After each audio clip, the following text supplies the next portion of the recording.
Like most places in the western United States, what originally brought settlements to Death Valley was the prospect of gold. Even though there was little to no gold to be found there, what they found instead was dubbed the white gold of the desert, which was borax. Borax is a crystalline mineral that, after refinement, is used as a pesticide, mold cleaner, general household cleaner, and for the tanning of skins and hides to make leather, but its most common use is as a laundry aid. Borax deposits were found in Death Valley in 1881. 2 years later, William Tell Coleman started the Harmony Borax Works, mining and crystallizing the borax at the source as a cost-saving measure. The remnants of Harmony Borax Works are still around today in Death Valley National Park, just 6 minutes north of the Furnace Creek Visitor Center, and there's a short walking path you can take. It was placed on the National Register of Historic Places on December 31st, 1974. The laborers who worked there were mostly Chinese immigrants that lived at the mining site. You can still see the ruins of some of the small shelters they were forced to live in next to Harmony Borax Works. These Chinese immigrants were paid $1.50 per day for doing back-breaking work in intense heat. The white workers were paid more and lived at the Furnace Creek Ranch, which is now the Furnace Creek Inn. There is a display at the Furnace Creek Visitor Center discussing some borax products and uses, and how the Chinese immigrants managed to thrive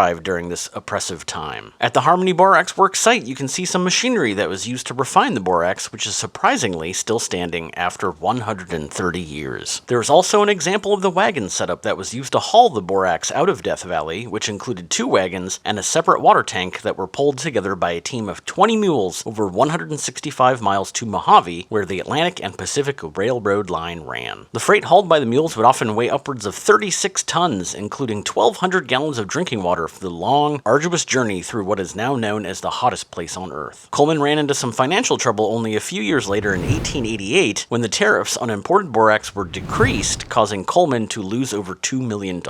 Francis Borax Smith bought out Harmony Borax Works and all of the borax in the surrounding claim, but more profitable borax deposits were found in other parts of California, so Smith never reopened the Harmony Borax Works site. However, Smith used the 20 Mule Teams as a marketing ploy, and they became synonymous with borax. The folklore of the 20 Mule Team saturated pop culture in the 20th century, with movies and TV shows featuring the grueling trip to get the borax to market. 20 Mule Team borax is still sold today. You can actually drive the route that the Mule Teams used to haul the wagons over in Death Valley National Park. The road is unpaved and very bumpy, so we highly recommend driving a vehicle with higher clearance than a sedan, such as a truck or SUV. It's a 2.5-mile one-way dirt road loop just off the 190, which is the main road that runs through the national park. It takes around 15 minutes to complete. You'll wind your way past rock formations and see all kinds of interesting textures on the surrounding mountains. But there can be some rough spots in the road, so make sure you have a spare tire just in case. Nearby, you can also make the drive up to Dante's View, where along the way you can see the remains of more mining efforts. 20 Mule Team Canyon Road is one of the lesser visited attractions in Death Valley, but if you have time for it and the right vehicle, it's a really interesting addition to your trip because it connects you with the history of the crazy struggles that the miners must have gone through there in the 1880s. It's also a great spot for Star Wars fans to visit, because the canyon was used for a scene in Return of the Jedi as the road leading to Jabba the Hutt's palace. To find more stuff to do in Death Valley, plus a ton of practical tips for your trip, check out our Death Valley YouTube playlist that's linked in the description. Thanks so much for watching, and we'll see you in the Great Wide somewhere.